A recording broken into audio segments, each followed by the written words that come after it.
We are on our way over to a service repair shop that we went to back in November, and our reason for going there was to take our Honda 3000 IS generator to be repaired, more specifically to have warranty work done on it. They ended up basically replacing one part after another part after another part. They ended up rebuilding the entire engine, and when they went to start it, it still was not running right.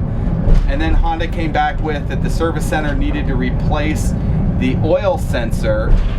Once they did that, the generator now is running perfectly again. So I don't know if the oil sensor was the problem the entire time. The only thing that we're gonna have to pay for on this is the carburetor for some reason. We have loved our generator all the time that it was working, but kind of going through this warranty process was a bit inconvenient for us. If you were, traveling across the country and you had a Honda generator and, oh, my Honda generator is not working anymore, I need to get it fixed, and you stop and get it fixed, and then you have to sit there for literally months waiting for it to get fixed. Technically, that's what we've been doing. We've been sitting here waiting because there's a few times that we were ready to leave the Colorado area and Colorado Springs area, and we couldn't because we're like, oh, we gotta wait for our generator. We can't leave yet. It's been a really long time and a little bit crazy. Nonetheless, I'm glad that it's finally done.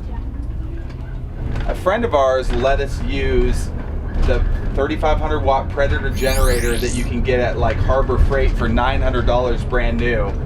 And I have to say, I've been pretty impressed. I don't think it's built as well as the Honda generators are, but for $900, which is half the price of the Honda generator, it's very efficient, it's quiet, it's ran great for us. If you can't, afford one of these really expensive $1,800 Honda generators, check out their Predator generators. I think they're well worth the price.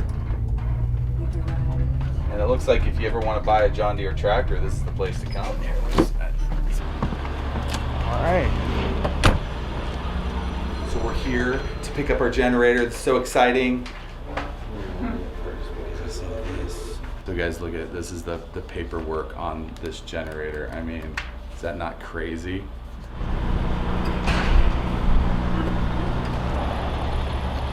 Give me that in.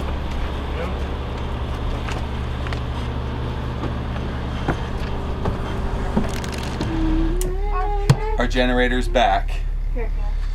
Old Faithful. Really better be Old Faithful after all that.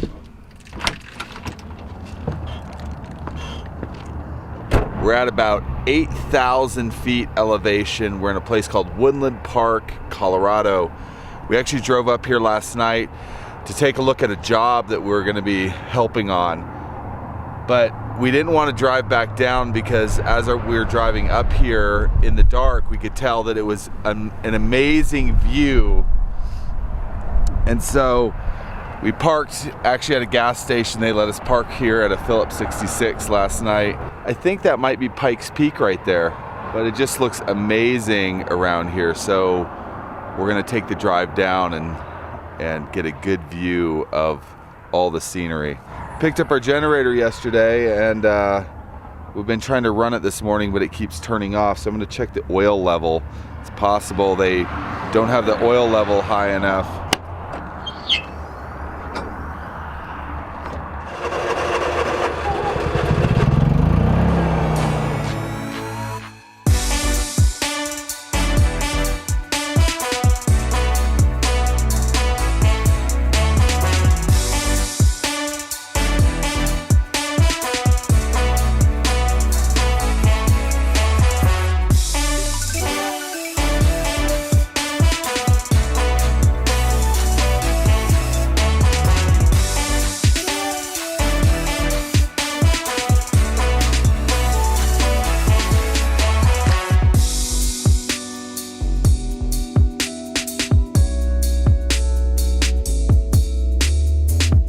So today is another repair day, and you might be thinking, what now? When we first did our bus conversion, we put in a brand new Dometic fridge, and since day one, honestly, we've had nothing but issues with it.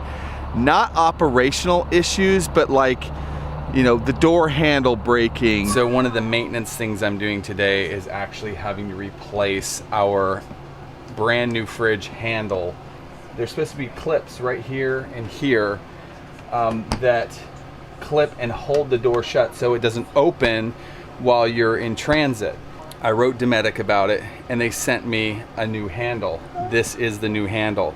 Those clips have already broken off, and so they have sent me yet another handle. This is the broken one. Yeah, so Mommy, I took That's the non-broken one, so you can see the piece in the middle that's missing on both ends. And it's so bad at the beginning that Dometic actually sent me 5 handles, and within about 2 months I went through all 5 handles because the way it's designed with the plastic clips are breaking. So we're at the point where like we're done. We've literally had the door fly open while we're driving. Gallons of milk have fallen out and exploded all over the bus. We're done. We're very disappointed in the build quality of that fridge. On our first bus conversion, the first Good News bus, we put a Norcold fridge in that bus. And so we've decided to go back to a Norcold fridge. We're going to one of our favorite spots for RV parts and supply, which is Pikes Peak Travel Land. And we are getting our new fridge. It has been delivered and it's there, and we're gonna go get it. We're so excited about it because we're so sick of this fridge that we have. The bus is running, let's go.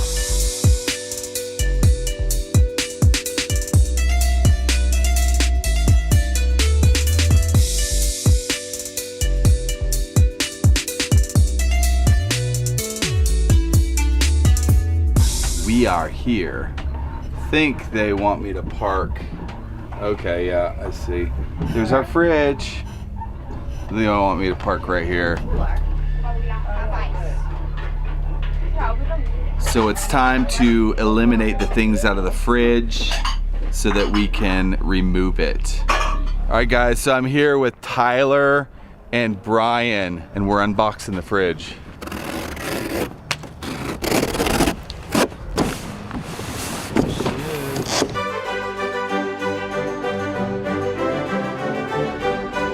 First and most important thing we're going to do is turn our propane off.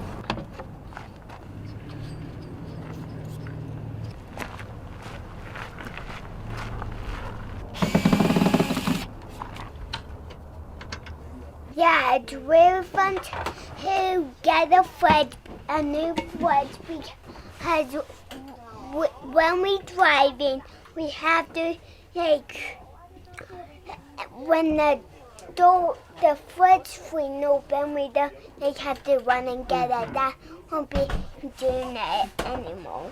So that's why we're going to get a new fridge. Basically, this fridge has completely fallen apart over the past 1.5 years, not even quite 2 years. While we were driving, the weight of the food in the fridge door would cause the fridge to swing open. It used to swing open this way. There's one time we were driving and a full gallon of milk fell out of the fridge, landed on the floor, shot milk, hit Shane in the back of the head and all over the ceiling, and you know, kids are scrambling trying to get towels to sop up all the milk. And you know how they say no use crying over spilt milk? Well, we were crying.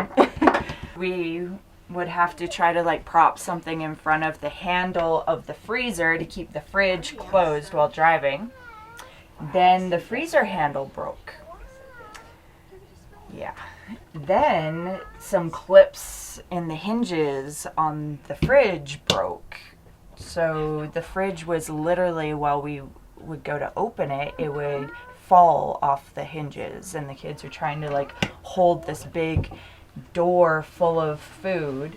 Because the freezer handles broke, then it would ice up inside. The tracks that the freezer drawer are sitting on would freeze up and ice up, and so you can't get it open, can't get it closed. Shane switched it so that it would hinge on this side because the clips and everything were broken on that side. So then we're having to go around the fridge.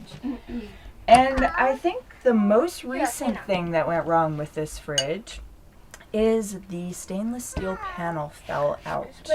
So the clips that would hold the panel have now broken. So one other thing I forgot to mention is the shelves in the fridge are all cracked and broken. Is there anything that hasn't broke on this fridge? Yeah. So as you can see, it's not the once magnificent fridge it used to be. It literally is like lost all its glory. It's lost all its handles. It's lost 2 of its hinges.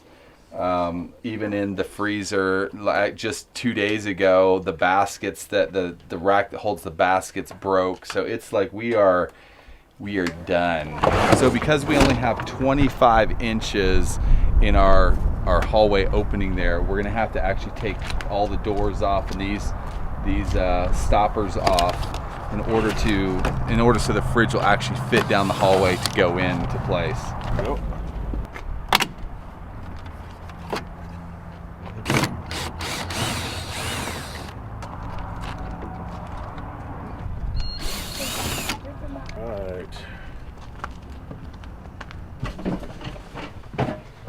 So the hinge design on this fridge is just not a good one. This is the side that originally the fridge came with. You notice it's just completely broken out. Shame that it's designed that way. Shelves, you know, are broken. The only thing I can think is many times when they are building these fridges, they're thinking someone's going to use it, you know, 1 or 2 weeks out of the year. We need a fridge that's going to last a lifetime.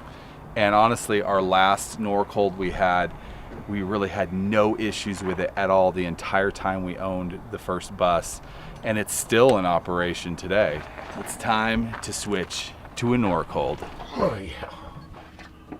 Yeah, that thing's in there. So when I first installed this fridge, I never intended for it to come back out.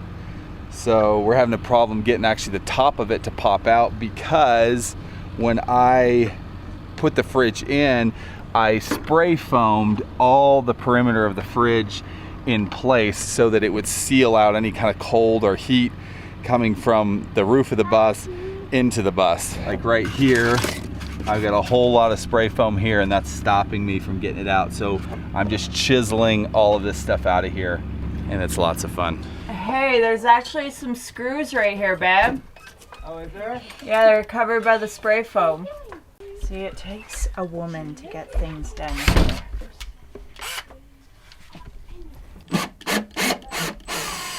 Aw, see, and they're prying on the fridge, trying to get it out. There's just some screws. I could probably pull it out myself now. I'm kidding. All right, they're out. All right.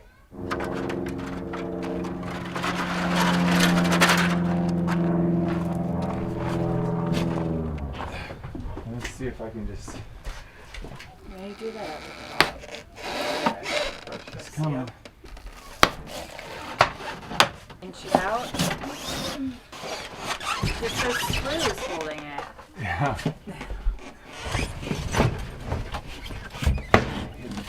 Thing.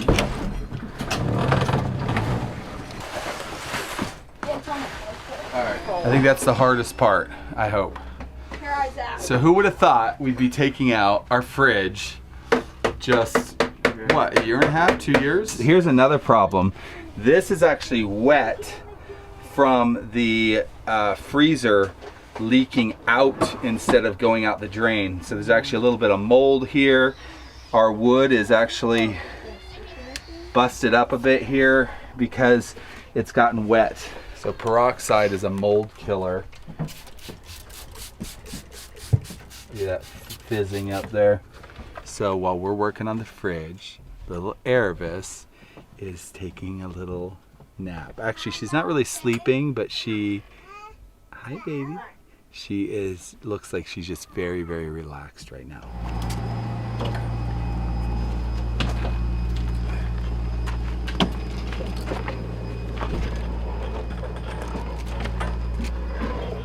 Okay, set my end down.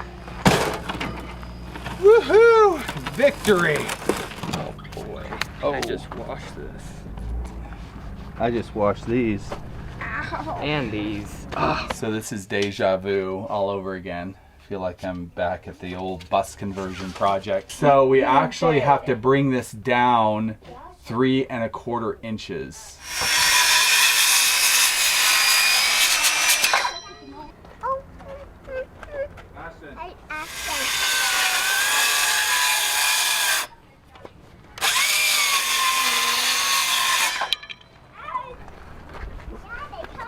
He's my little baby. Ashley, I'm gonna need some longer wood screws.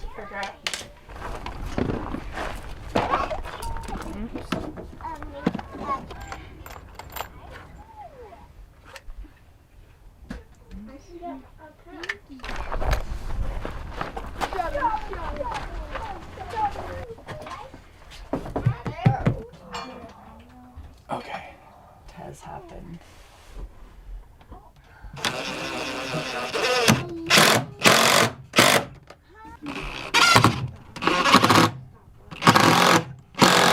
So what we're gonna do after the fridge is in is we're gonna come back over this with a nice piece of trimmed wood so that won't be noticeable anymore. All right, so we're bringing the fridge in to put in place. You take that side. Okay, watch that now. Here, watch. You're in. Okay.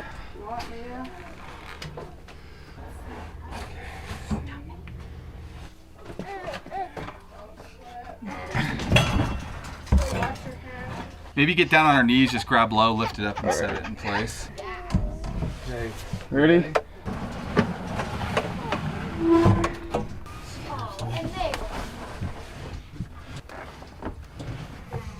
There.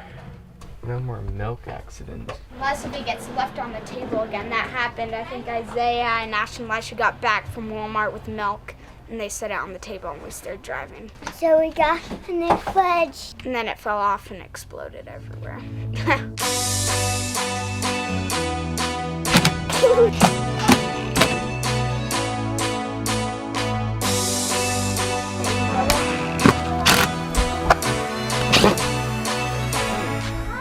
Why are we keeping an empty container of raspberry? Okay, my first impression is, well, this was the first thing I noticed, is that my egg cartons can fit straight back in where before they couldn't. They always had to go this way because the fridge wasn't deep enough. Jill puts everything. Thank you, Anya. Oh, you found a yogurt. Okay, so Shane hasn't really plugged the fridge in yet, so we don't have lights for it yet. All right, guys, the fridge is on. I can hear the little flame in here. So there's two things that I feel like I don't like about it, and it might be things that I'm just not used to and it'll grow on me, is that it sticks out this far. The other one was flesh, which that's probably something that can grow on me. The other thing is like putting stuff in the fridge. It's nice for the kids, but for myself, I don't know if I care that I have to like bend down to get in there. I think that's upside down. But that's the only things. When we unloaded the freezer drawer, it was full, like all the way to the top. Okay, so look how much more room there is in this. Wow. That's like twice as much. So a couple things I noticed right off the way. Yes, this fridge does stick out a little bit more, but the handle on our fridge would stick out. And so when someone would walk by, it would hook the handle. That's when it actually still had a handle. The handles on this are recessed, which I can tell you right now is going to be a humongous plus for us. So we still need to get stainless steel panels for it. And yeah, there's plenty of room. It clears. I know this is way deeper, and I think their design is just a better design. I really like the space in it. Yeah, it's pretty much like a touch. You don't have to actually push a button. And then you got your temperature setting. You gotta have this peeled off. Ta-da! Not only does Pikes Peak Travelland sell RVs and campers, but they also sell a lot of great accessories for RVs and campers. They sell toilets, They sell solar panels, all kinds of different RV hoses.